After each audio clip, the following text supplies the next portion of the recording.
everyone. Welcome to this episode of Ecoffee with Experts. I'm your host, Matt Fraser. And today on the show, I have with me Ian Atchison. Ian is the founder and president of Insyntrix, a full-service digital marketing and web development agency, headquartered in Wellington, Florida. He has developed and closed new business relationships with many clients such as Microsoft, the Denver Broncos, Hewlett-Packard, Home Advisor, Micro Focus, and Medtronic, just to name a few.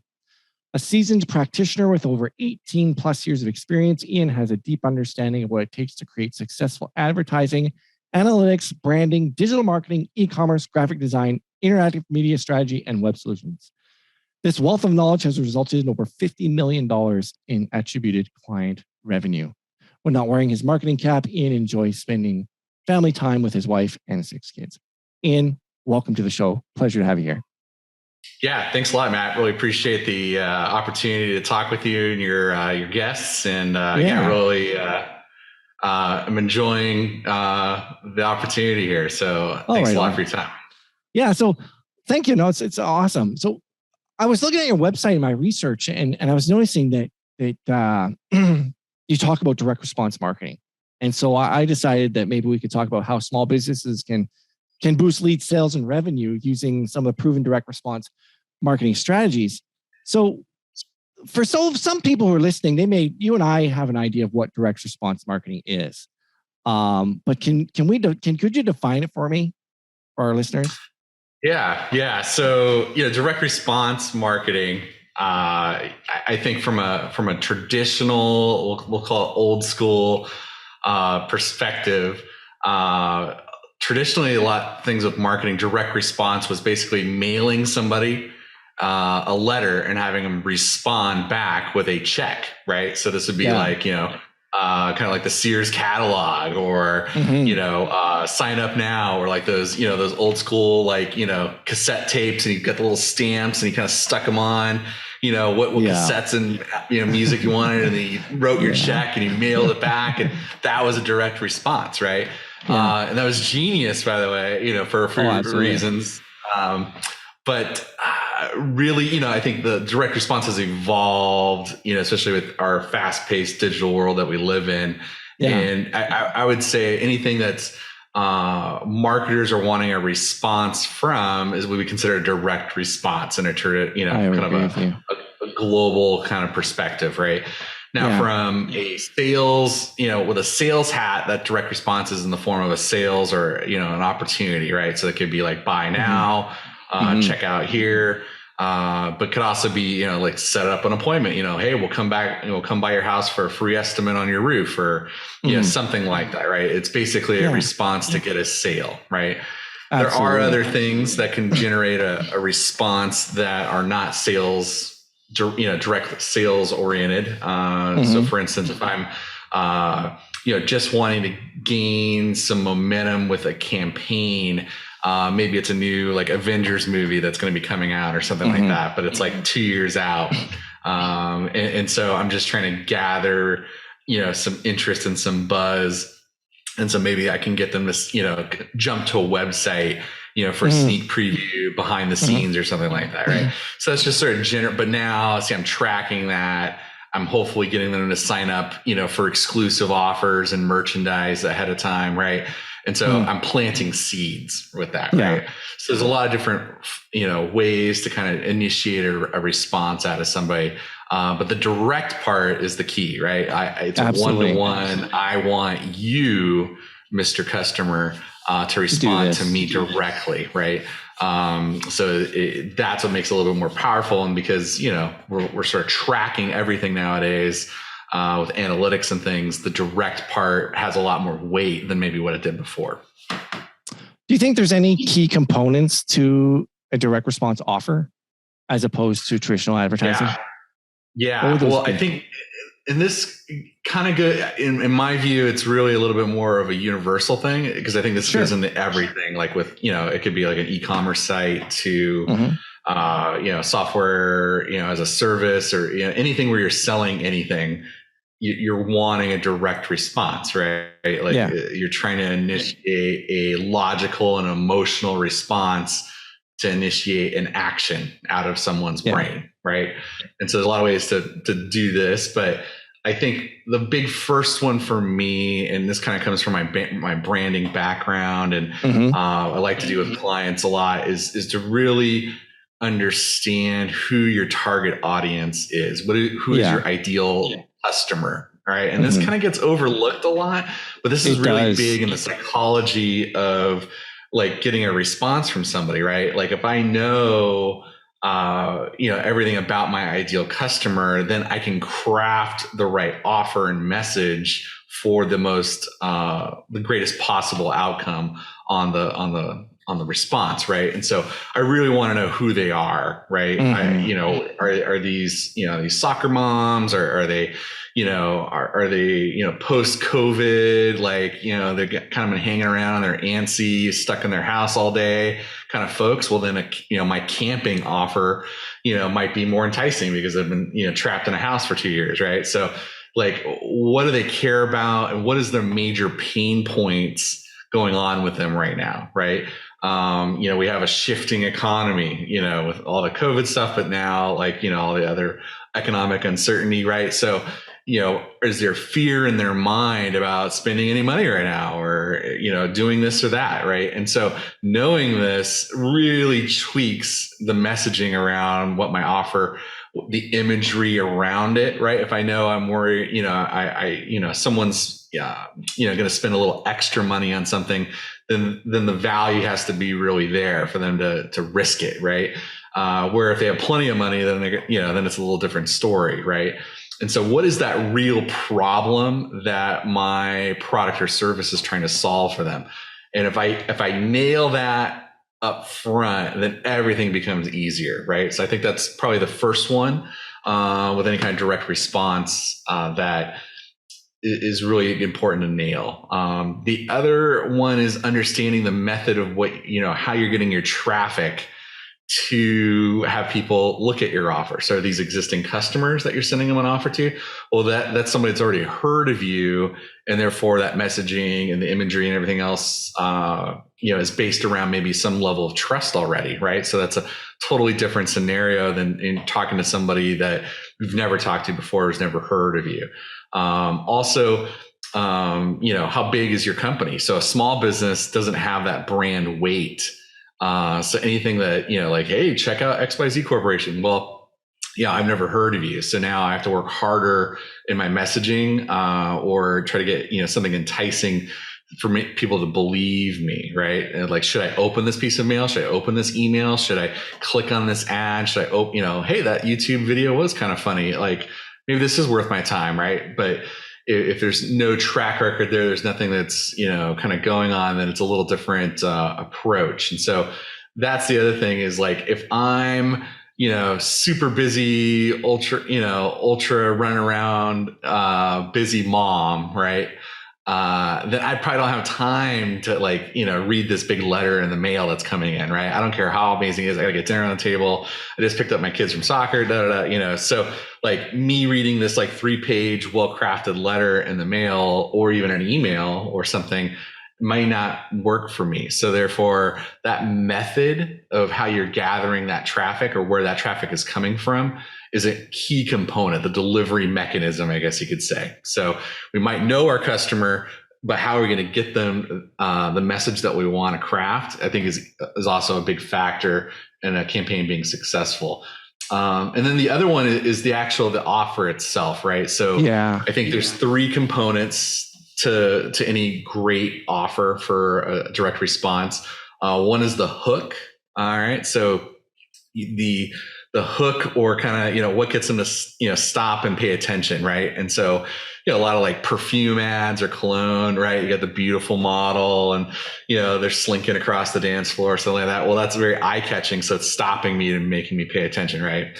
But it could be a very expressive headline, right? That's just, controversial, or, it could be like a very funny image, right? So there's many things in marketing, right? And I think most marketers understand that core hook element, but there has to be something that grabs them. And so it can be a great headline, could be an image. It's even better if it's an image and a headline. That's all working very well together. It doesn't even have to be something small. I think it just has to be well thought through and crafted and hit the target exactly where we want them, right? That message, that headline, that image needs to hit that pain point that we've identified for the target. And that's what the hook is hooking. It's the right kind of hook to grab them. And then the story's the other component, right? So now that I've got them, and what story am I trying to tell them to gain trust, so I'm solving their problem in some way? And whether it's an ad or it could be a landing page on a website. This can come in different forms. I may have different amounts of time to tell this story, but I basically need to be able to explain quickly how I am solving their problem. Okay, so maybe it's a new purse, like, oh my gosh, stop lugging around this big winter duffel bag, it's summer, be light and free and airy, right? And so this is hitting my pain points if I'm looking for a purse for the summer, right? If I'm a woman, in the market for a new purse, right?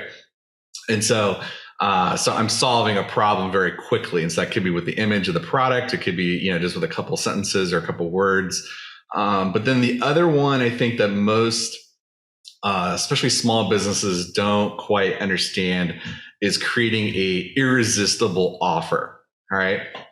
And so if the offer is extremely good, then you're going to close a lot more sales. All right. So if I were just to invent some crazy thing for Mercedes right now, and I said, oh yeah, you can get a C-Class for half, 50% off, if you take our 40-hour Mercedes Ambassador Club training, and you pay us $5,000 to become a Mercedes ambassador, we will give you a C-Class Mercedes for $30,000, right? So maybe half, right? And so why would Mercedes do this? So it's crazy, maybe there's reasons, right? But we're only giving this to 100 people. All right. So the first 100 people that sign up for this. So now I'm creating buzz. I'm creating like excitement. It's a limited time offer. It's exclusive. The value of getting a car for half is so outlandish. Of course, I'm going to pay attention. I'm going to read all the different parts that are happening here. What are you talking about? Is this real? Like, it's almost too good to be true, right? So of course there may be some other so maybe that's too high for a Mercedes, right? But so if you're a small business and maybe you're doing pool cleaning, or maybe you're doing roofing, or maybe you're doing some kind of new security software or something like that, the offer has to be good. And so the software industry has traditionally done this by a free trial, right? Like, hey, 30-day free trial, download the software now. So it's like, well, the risk is so low that, well, gosh, I guess I should try this. Like, what's the downside, right? So my downside is very low. The upside's very high. And that's what a direct response marketing campaign should really encapsulate. It's got to have an offer that's almost too good to be true. And that's how you win new customers. Yeah. There's so many nuggets you shared there. Like, for instance, it has to be an irresistible offer. And there are so many people that miss the mark in that. And I mean, Joe Polish built up $1 million carpet cleaning company using direct response marketing. How boring is carpet cleaning?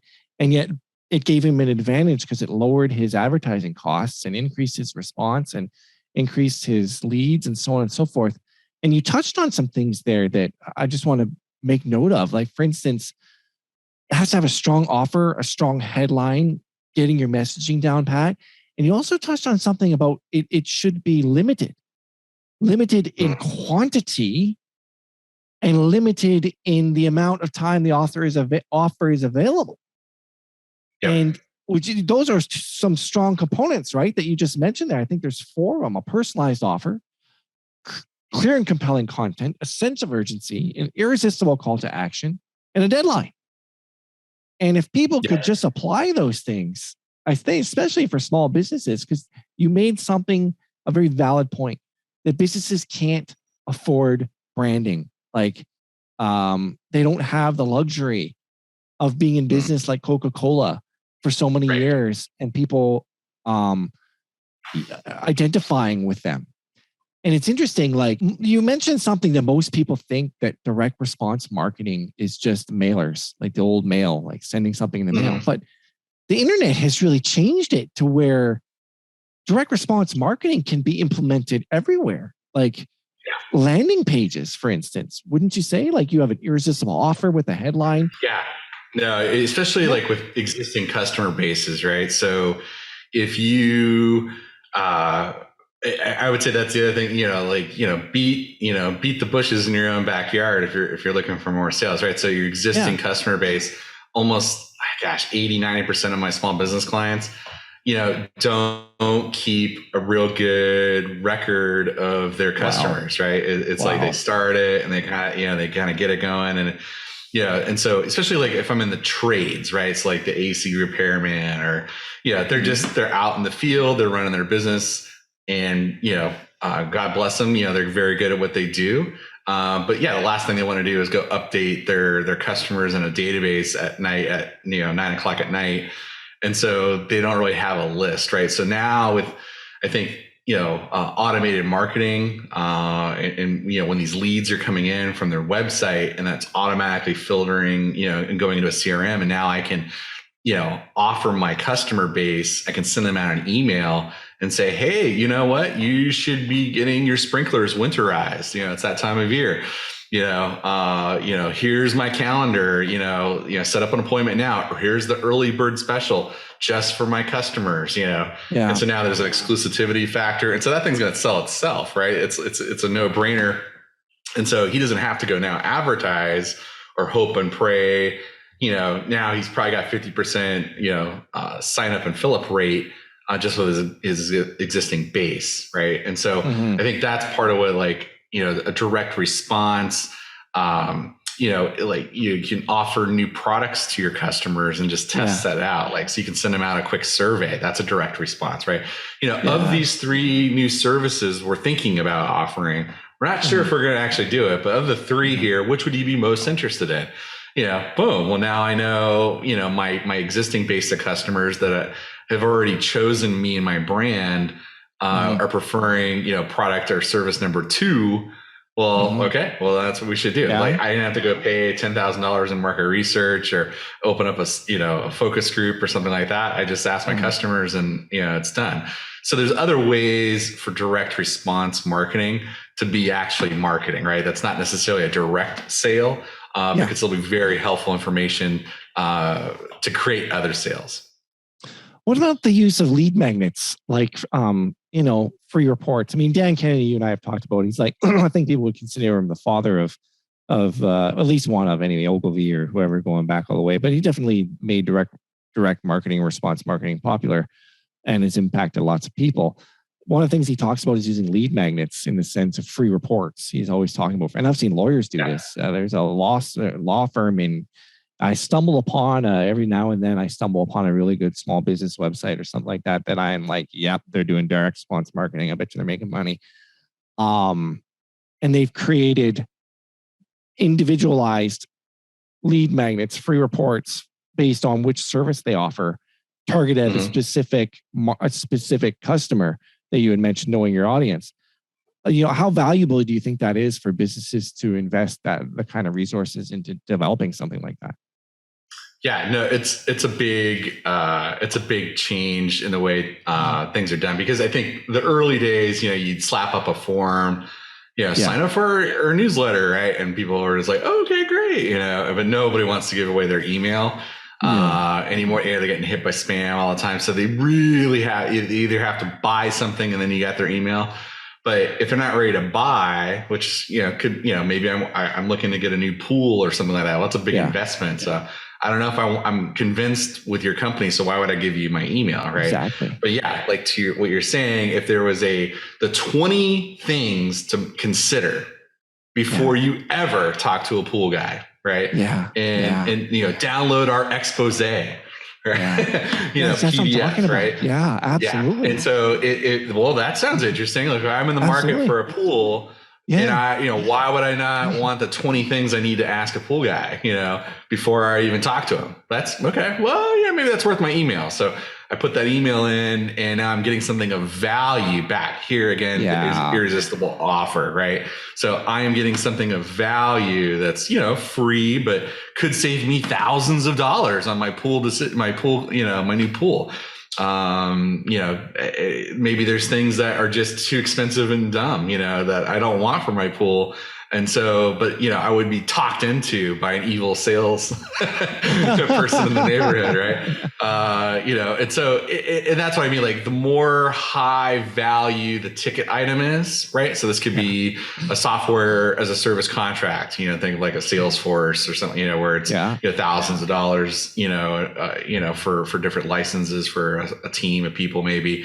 And so this is, tens of thousands of dollars a year, right?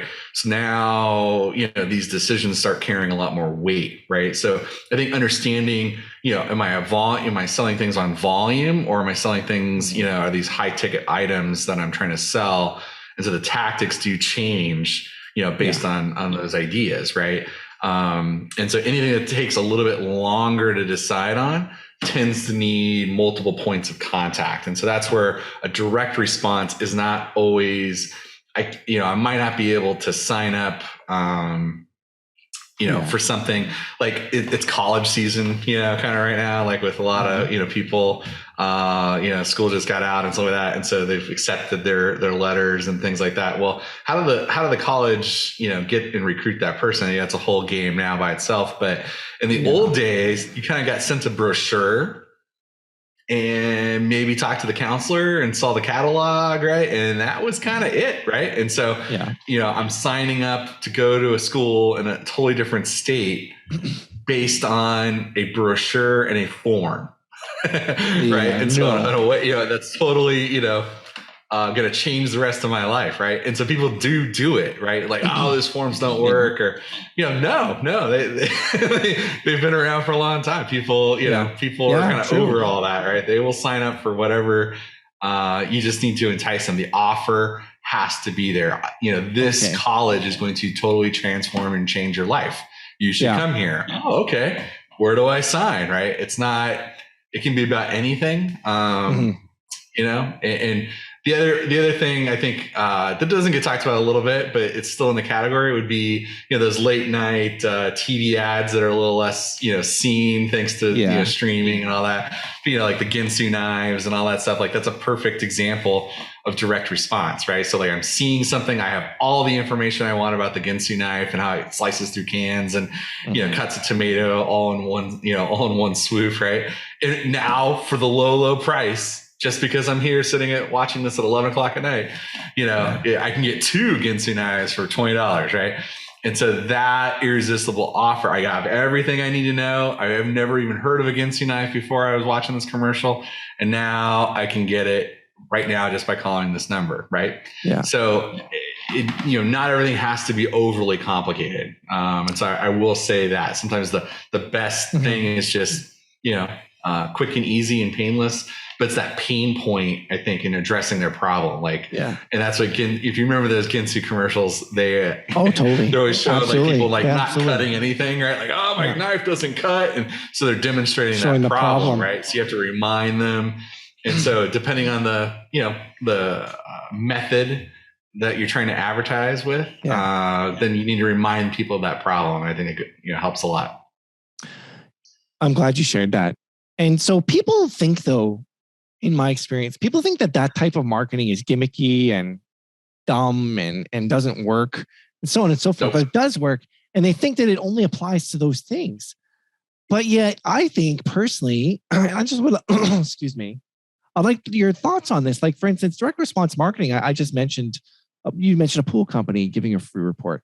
What about what's it called? Let's say a mortgage broker gives a lead magnet, 7 mistakes to avoid before buying a new home. And then on the back end of it, they have that for just the email address. And on the back end of it, they have an offer that you and I would know as a shock and awe package. That's a free book, a mouse pad, a pencil, a coffee mug, brochures, other lead magnets that would be relevant to what market they're in, fridge magnets. I can think of so many things about a DVD. Like you could record a DVD presentation of that lead magnet through an interview like this, put on a DVD, and include a bag of microwavable popcorn that could be brandable, by the way, and all of those things in a shock and awe package, and all they have to pay is $9.95 to get it, cover the shipping. I mean, that's a way that direct response marketing could be transposed into an actual quote unquote professional business. Would that be correct?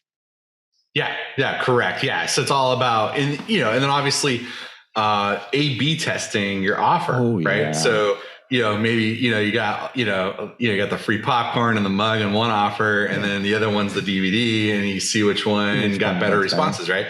And so that's a nice, way to do it. And it, sometimes it's just about, it's that direct response, but like, with mortgage, with the interest rates going up now and everything like that, they're going to be, very interested in, how to figure out how to do business, because everything's going to cost more for all their customers, right? My mortgage lending company about a month ago sent us a free invite to go take, to go see the new Minions movie coming out, next month. And all we had to do was RSVP how many tickets we wanted. So they're renting out the theater to their customers, and, just paying for everybody's movie tickets is just kind of a general outreach, right? Easy, right? Like not like, it's costing them some money to rent out a theater, but like, the theaters aren't very expensive to rent out at weird, odd times and stuff. And so, it's probably costing them some money and this and that, but what are they making on that sales transaction for a mortgage? It's in the thousands and tens of thousands of dollars. And so if they got referrals, lifetime worth of referrals, because they're, us and our family remembers them for years now, right? What's that worth? So they've planted a seed that has a lot of weight and power. And what did that cost me compared to other marketing campaigns and things, right? So like, that's a quick, easy example. And so like, so I think that, with your direct response, like it doesn't, it's just what the offer is, is it free movie tickets to see Minions with your family? If that's all it took to have you think of me anytime a mortgage conversation comes up, then that probably was well worth it. Right. And so I think that's the other thing is like, what is the value of a lead to your business? Right. Or the lifetime. The lifetime value of a customer, the lifetime value of a customer to your business, and calculating that. In your experience, you find that there's not a lot of businesses that take the lifetime value of the customer into consideration when they're calculating their ad spend. It is hard to weigh for some, right? And like other companies, like a roofing company is a good example, because they put a roof on your house and they don't hear from you again. And maybe you get some referrals and things, but they're traditionally very bad at like keeping in touch with customers, and they're on to the next project. And so it's hard for them to measure lifetime value of a customer, or it's basically, the cost of the roof, right? One and done. And so other kinds of customers are going to be, more about that lifetime value. So we have another customer that does, e-commerce, and they're in Texas. And so they have customers year round buying products from them, right? And so to acquire a customer that then is going to buy products and make referrals for you, monthly or quarterly, has a lot of value, right? So you could basically break even on your initial ticket if you know they're going to probably come back again and again and again and refer others, right? Absolutely. So knowing that information allows you to change your tactics on your offer. Like if you really don't think you can afford it, then your offer you can't really give away too much. No, but I would say like those in like the consulting trades, or, kind of where it's like, an individual, usually what you have is your own time, right? And so, your offer could be like, a 60-minute consultation about, this or that other problem, right? And so there could be, other things you can give away that aren't necessarily monetary. You just hit something. Yeah. So for instance, like it's not always about, coasters and movies and giveaways and things. In certain industries, you can't do that and be considered a bribe, right? So you got to be, it depends on the industry a little bit for sure. Well, take this one, for instance. A renovation company could offer a free report, 7 mistakes to avoid before hiring a reno company. And then on the back end, have an offer for a free consultation get a free 1-hour consultation with our award-winning interior designer. And we'll pay you $25 to show up, give you a $25 gift card so you can buy a steak dinner for yourself. That's not bad, right? Like, because it's like, oh, well, just for opening the door, I'm going to get $25 in my pocket. Right. Yeah. So, so the worst case scenario that happens is I make $25 from filling this form out or calling or whatever. Right. Yeah. So that's not bad. Right. And so that's what, again, different kinds of offers to different kinds of target groups are going to be more successful. Right. So if I'm used to, so if these are elderly, kind of like 60 plus, they're kind of coming from more traditional values, they might see that is like, wow, this sounds kind of fishy. They're just not very trusting, right? They would be like, this is too crazy to be true, right? So you got to be a little careful. You have to understand, who you're wanting to target, or you need to change your language so it does feel more trusting for them, right? Like, if you had, a celebrity spokesperson, doing your offer, maybe they would feel, more trusted, or they can believe you now. And so your offer is going to have more weight because they trust you. And so I do think it's those things. It's the target audience and the profiling who they are and what their pain points are. Yeah. And then the method of delivery. Is it a commercial? Is it a YouTube thing? Is it is it an email? Is it a landing page? Is it a letter? Is it a combination? Right? Like it's nothing wrong with that either. So multi-step marketing campaigns. So you could do it in steps that way, and then that hook and story and irresistible offer. I think that's the ways to convert. Right? Absolutely.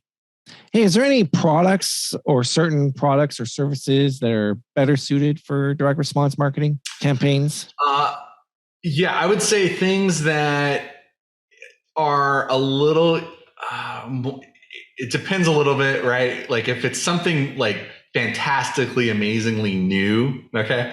So or let's just say off the chart amazing. Like I just saw like the new concept for the DeLorean, right? The remaking it and it looks pretty awesome, right? I was like, oh my gosh, how much is that? Like now I'm curious, right? It looks beautiful. So there's certain things where you're kind of like, oh, okay, well, I'm very interested because this is a very high level effect for me. And so this product may entice me, but they can't even, make, I can't buy one yet. They're not in production. Right. And so that kind of thing where it's either going to take a long time, or it's a multi-step sales process. Do I qualify? Does my house, have the solar panels on it or this or that? Does it face the right direction in the sun? So, there's certain things that may not allow me to make that sale, right? That need to be figured out first. But I would say products that are, solving a pain problem, the fastest are usually the most effective. So you see the commercials during Super Bowl about pizza, right? Like, hey, get your pizza now. Like, well, yeah, we were going to have pizza, but should I get Domino's or Pizza Hut or whatever? So it's very timely, right? This is solving my problem immediately right now. And therefore I don't have to make a big decision. If that's a low price point, I get my pizza in 10 minutes, done, right? So anything that has that equation where this is solving my problem in a quick and economical way is going to win. So that could be anything. It could be my yard's a mess. It could be I need new windows. I want to tint my car. It doesn't matter what my problem is. And so so it's a long way of saying I don't think there's anything bad or more difficult with a direct response. It just has to be well crafted and you have to hit the right things, right? If I own a bicycle and I don't own a car, sending me an ad for a car tinting is going to be useless. It doesn't matter how amazing that offer is, right? If I own a bike and not a car, then that's not going to do me any good, right? So you will have a 0 conversion rate to that list of bike owners And so that would be very hard, right? I absolutely agree. Yeah, absolutely. Would you say Google is one of the biggest direct response marketers in the world? And here's what I mean by that. Google Ads is all about a headline, sub-headline, a call to action. Yeah. And they're selling, direct response, the ability to put a direct response ad in front of people. And the better your ad is, which has an offer, the lower your click-through rate is going to be, the higher your conversions are going to be. And hopefully if you have a good landing page, you're going to get some leads. Would that be an accurate statement? Yeah, it's interesting. I haven't thought about it in that context with a direct response. You could though, right? Like I think you can make the case. I think us hanging out as marketers in the same room. I think you can make a case for that, right? But I think traditionally it'd be advertising, right? I think that would be I would say most people, but it is true in that I am searching for something that I have a problem. Right? Why else does someone search for anything? Right? I'm trying to solve a problem. Now it could be something like, when did the Yankees, win the last World Series or something like that, right? Like, so I'm looking something up and it's kind of irrelevant or whatever. But like, if it's something that has a commerce value to it, then I am trying to solve a certain problem. And who can solve my problem the fastest and most economical with the highest value? And so that's where this irresistible offer kind of idea, the direct response. And like you said, like if your landing page is any good, then you're going to be more successful with that ad, right? And I would say that, you can bend, unless you just have like unlimited budget, depending on what your search phrase is, right? Like, your ad's going to shift in and out of that search result, right? At some level. And so, your headlines can matter and things like that. And, it's definitely for another time with how Google's changing their ad system. True. And, with the headlines being randomized and things like that. So, exactly. That's where I think it's even more important, to have this kind of conversation, because no matter how someone gets there, like what is that offer? What are you offering them? Right. That is going to, get you a sale, or at least put them on the next step, toward a sale. I guess the point I was trying to make or bring up was that, direct response marketing isn't just about sending mail out to a list. It's like, you can use direct response principles in the digital world on your, whether it's on your Google ads, or whether it's on a social media post, an organic post that, you use the attention, interest, desire, and call to action formula to write an ad. And and you have a strong offer in there because you're trying to get their attention and so on and so forth. And it all comes down to lots of things you've talked about, like knowing your lifetime value of a customer so you can figure out what your irresistible offer could be, knowing the customer persona so you know what problem they're trying to solve so you can provide a solution that's part of that problem.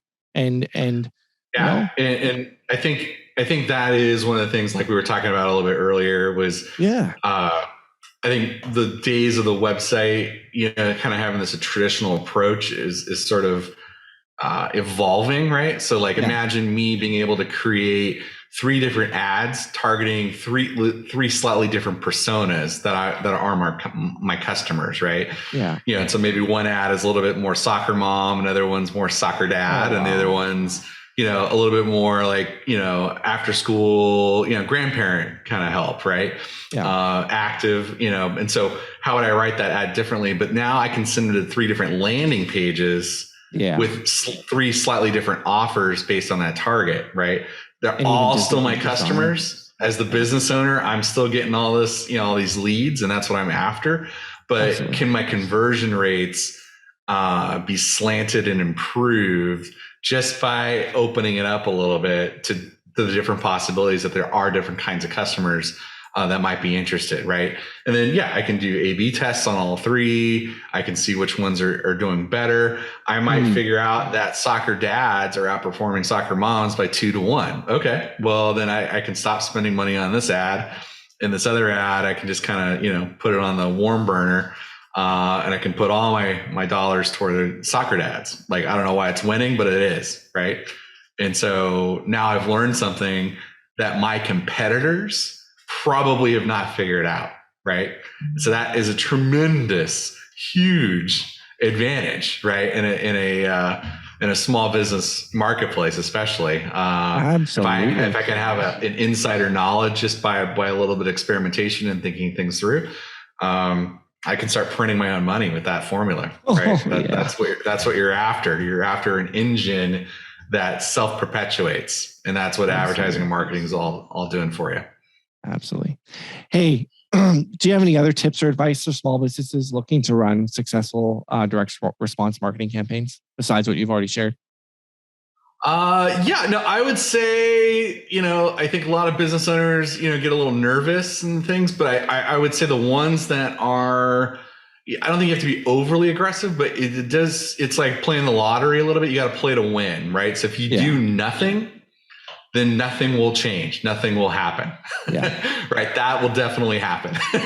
So if you're after nothing changing, then don't do anything, right? But if you want something to change, need it to change, looking to grow, need better ideas, then you have to do something. And so I would just encourage everybody to be brave, and you don't have to, go and be crazy and spend all this money on a huge agency or anything. I think you could, spend money wisely, but if you do not do anything, then nothing's going to happen. And I've seen a lot of businesses get scared and they just don't do anything, and they dry up and die. It's just unfortunate. So that'd be my advice and tip and trick, is to do something. At least you're learning, right? Like if we did that experiment and now I saw it through, now I've learned something, right? And so that value is, it took a little bit of money to learn that, but now I'm going to make a lot more money with that knowledge, right? Absolutely. And there's resources out there, would you agree, where you can learn and from strategies that have been implemented? Like, I don't want to take anything away from I don't want to overly promote, but like we were talking off camera, Bill Glazer's book on the outrageous multi-step marketing campaigns that get outrageous results. Volume 1 and 2. There's some phenomenal campaigns in there that someone could borrow from, or even his outrageous advertising that he's dressed in a straitjacket on the cover of the book. There's the point I'm trying to make that you and I are aware of, Ian, is that there's resources out there where you can kind of like see ideas that already worked and implement them into your business. And they may even be for a different industry, and you could like, just tweak it a bit for your particular use. And you don't have to reinvent the wheel. That's what's fun about, what I do. And just this whole industry is, a lot of times we'll learn something on one industry and then we can apply it to a whole other industry, right? Same kind of general tactics, and just, kind of spin the idea a little bit differently. And you learn a lot, right? And so I think that's even good too. Like a lot of times when the owners or the executive team are a little bit more proactive, and they're like, I really, I saw this cool idea or heard about it from this, but they have no way to execute it or no way really to implement it, and they need help with that. That's totally fine. Like, I would say, that's probably got a way higher chance of success if you have a pretty good idea of what you're looking for. Just need help to kind of make it and see it through.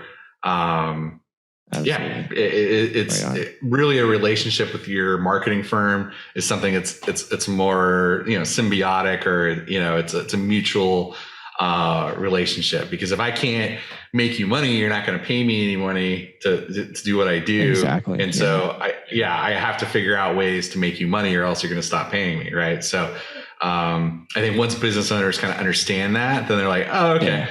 Right. Where like accountants, not to bag on anybody, but like accountants or lawyers, you give them money for a service and that's done.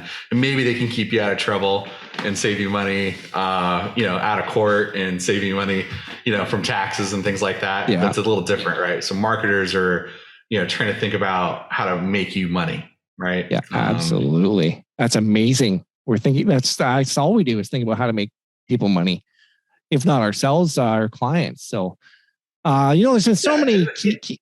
Go ahead. Yeah, I was just gonna say, like, and not like necessarily like in a Dr. Evil kind of way.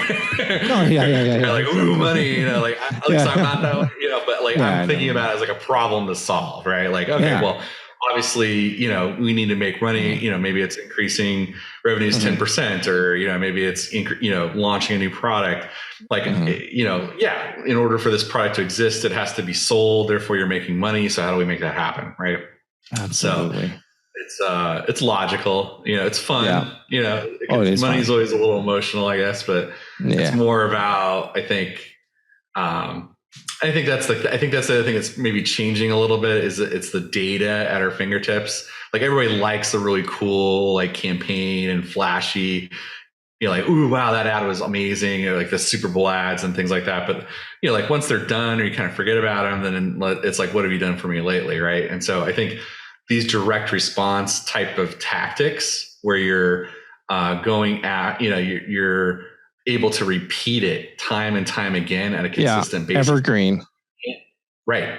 It's a big advantage for businesses. And, if you spent $10,000, on some kind of like fancy, magazine ad versus $10,000 on a direct response campaign, landing pages, or you're making no comparison. How much money you're making, right? But I think a lot of business owners don't really see it that way. Like they're I need an ad. I need all this flamboyance and pomp and circumstance, and that's maybe in this, there's certain circumstances and brands and things where that does apply, but you could still use a lot of these tactics even with those kind of brands. So all you have to do is put a phone number to call with a deadline for a irresistible offer on the ad in the print, or a specific URL to go to claim a free gift, and you've just turned it into a direct response ad, right?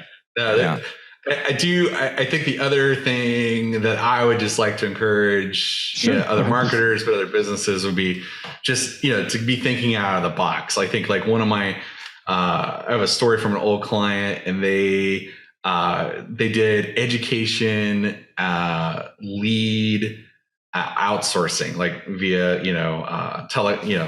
telecenters, right? So basically a college would hire them to be their outsourced lead department for student recruits, right?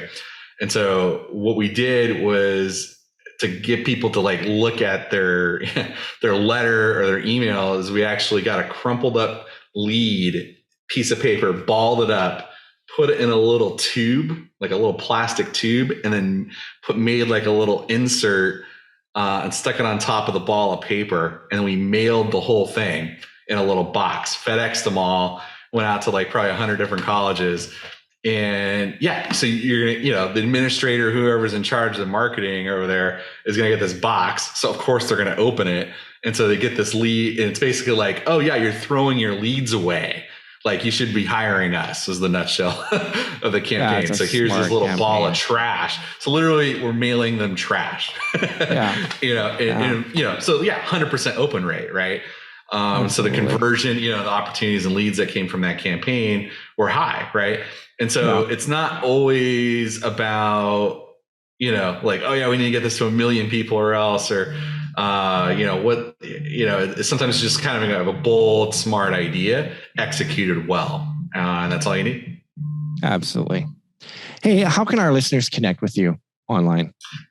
Yeah, you can go to our website, Insyntrix.com, and you can contact us, via one of the forms that we have there. You can also reach out to me. My email is Ian@Insyntrix.com. So happy to connect with anybody directly. And you're on LinkedIn as well? Yeah, you can check out my LinkedIn profile, Ian Atchison. Should be easy to find, and on various social things as well. So happy to connect with others in the space or anywhere else out there. It's a lot of fun. Right on. Yeah, we'll make sure we put this information in the notes of the episode and in the description on YouTube. Hey, thank you for being on the show. It's been a pleasure talking to you, and I had a lot of fun. Yeah, Matt, appreciate the invite. Thanks a lot, and appreciate it. Thanks for your time. You have a great day. You too.